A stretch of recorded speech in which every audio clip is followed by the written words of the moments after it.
மாரியாத்தா இந்த சிந்தையில் வந்து அருகில் ஆடி நில்லாத்தா. கண்ணாத்தா என்னை காணாத்தா, இந்த ஜென்மம் எடுத்து என்ன புண்ணியம் சொல்லடி நீயாத்தா. ஏண்டி மனசுக்கு எம்பிட்டு சந்தோஷமா இருக்கு தெரியுமா?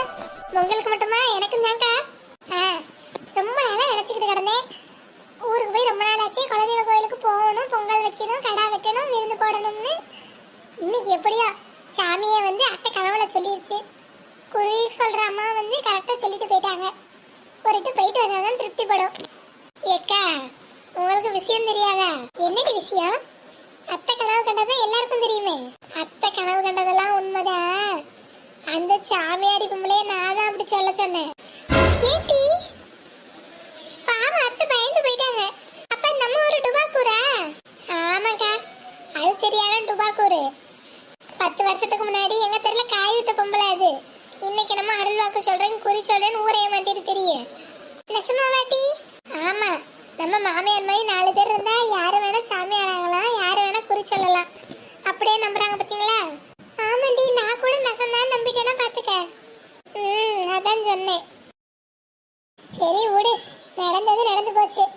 எப்படியோ நீ பண்ணல ஒரு நன்மை நடந்திருக்கு. ஆமா ஆமா, எல்லாரும் சேர்ந்து பிரியாணி சாப்பிட போறோம்ல.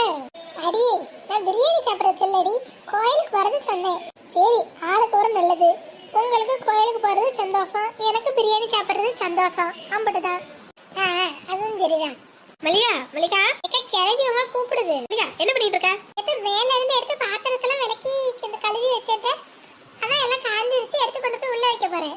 கோயிலுக்கு போகணும்ல, அதான் பூசைக்கு வேணுங்கிற சாமான்லாம் எடுத்து வச்சுக்கிட்டு இருக்கேன். நல்லது.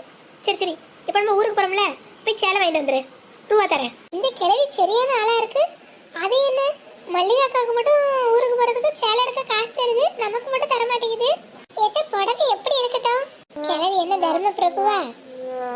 மிஞ்சி போனா 200 ரூபாய்க்கு இல்ல 300 ரூபாய்க்கு ஒரு பூனம் புடவை எடுக்க சொல்லும். இந்த அக்கா இதை வேற கேள்வி கேக்குது. நம்மளே எப்பயாவது ஒரு நாள் தான் ஊருக்கு போறோம், அதனால நல்லா பட்டு புடவையாவே எடுத்துக்க. என்னது பட்டா? பட்டு புடவை எடுத்துட்டுமா? விலை ஒரு 1000 1500 எடுக்கட்டுமா? அதெல்லாம் வேணாம். அதான பார்த்தேன். என்ன வேணும்? நம்ம மாமியார ஒரு கஞ்சம் பட்டியாச்சே, 600 7 ரூபாய்க்கு ஒரு அபூர்வ பட்டா எடுத்துட்டு வான்னு சொல்ல போகுது. எனக்கு தெரியாதா இதை பத்தி? மருமகளுக்கு பட்டு புடவை எடுக்க போகுது இந்த கிழவி. இல்லை, ஒரு 600 700க்கு ஒரு அபூர்வ பட்டு, அதானே? வாய கழுவு.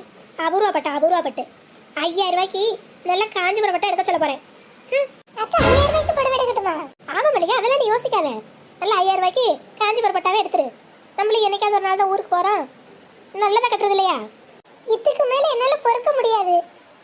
5000 ரூபாய்க்கு அக்காவுக்கு பட்டு புடவை, எனக்கு ஒண்ணும் இல்லையா? அப்ப ஒரு புடவை தானே? ஆமா ஒண்ணுதான். பொறுத்ததும் போதுமா? அநியாயம் எங்க நடந்தாலும் நம்ம தட்டி கேட்டே ஆகணும். கேட்டுடு. ஐயா, கனவுல கண்ட மாதிரி அறுவாளத்துக்கிட்ட வெட்ட வரா. மல்லிகா என்ன காப்பாத்து. என்னது வெட்ட வராங்களா? மல்லிகா அவளை அங்கே நிக்க சொல்லு. ஏண்டி என்னடி இது? எதுக்கு இப்படி கையில கத்தியை தூக்கிட்டு இம்பிட்டு கோவமா வர? அம்மா கத்தியை கீழே போடு, எதா இருந்தாலும் பேசி தீர்த்துக்குவோம். என்னது வெட்ட வரனா? நான் எங்க வெட்ட வந்தேன்? ஏண்டி கையில அம்புட்டு பெரிய அறுவாளை தூக்கிட்டு அத்தைன்னு கூப்பிட்டுட்டு இப்படி கோவமா வந்திருக்கிறவ? ஏக்கா, நீங்க தானே இந்த கையில அறுவாளை வச்சுக்க கோயிலுக்கு எடுத்துட்டு போனோம்னு சொன்னீங்க. அத கையில இருந்துச்சு, சென் தூக்கிட்டே எந்திரிச்சிட்டேன். என்னது சும்மா தூக்கிட்டு எந்திரிச்சியா? உங்களை க்ளோஸ் பண்றதுக்கு எனக்கு அருவா வேற தேவையா? நீங்க வேற. முதல்ல இந்த அருவாவை கீழே போட்டுட்டு எதா இருந்தாலும் பேசுடி. இப்படி பார்க்க எனக்கே கொஞ்சம் பயமா தான் இருக்கு. சரி மல்லிகா, என்னன்னு கேளு. சொல்லுடி, என்ன விஷயம்? அக்கா, இது நியாயமா சொல்லுங்க. நம்ம அத்தை தான் எப்போதுமே இப்படி நடந்துக்கிறாங்கன்னா இப்ப நீங்களும் சேர்ந்துட்டீங்க, அப்படிதானே? என்னன்னு முதல்ல சொல்லு. ஊருக்கு போறதுக்கு உங்களுக்கு மட்டும் 5000 ரூபாய்க்கு பட்டு புடவை, எனக்கு மட்டும் ஒண்ணும் இல்லாத புடவையா? யார் இப்ப இவளுக்கு 5000 ரூபாய் கொடுத்து பட்டு புடவை எடுக்க சொன்னா? ஏடி, நான் எதுக்கு பட்டு புடவை எடுக்க போறேன்? ஏக்கா, இப்பதானே அத்தை உங்கள்கிட்ட ரூபா தரேன் 5000 ரூபாய்க்கு பட்டு புடவை எடுத்துட்டு வான்னு சொன்னாங்க. நான் எல்லாம் கேட்டுக்கிட்டு தானே இருந்தேன். இவளுக்கெல்லாம் மண்டையில கடவுள் மூலன்னு ஒண்ணு கொடுத்துருக்கானா இல்லையான்னு எனக்கு ஒண்ணும் புரிய மாட்டேங்குது. இவள்கிட்ட மனுஷன் பேசுவானா? ஒரு கோயில் குளத்துக்கு நிம்மதியா கிளம்ப முடிய மாட்டேங்குது. நான் நியாயத்தை தானே கேட்டேன், எதுக்கு இப்ப இந்த அத்தை இப்படி கோச்சுக்கிட்டு போறாங்க?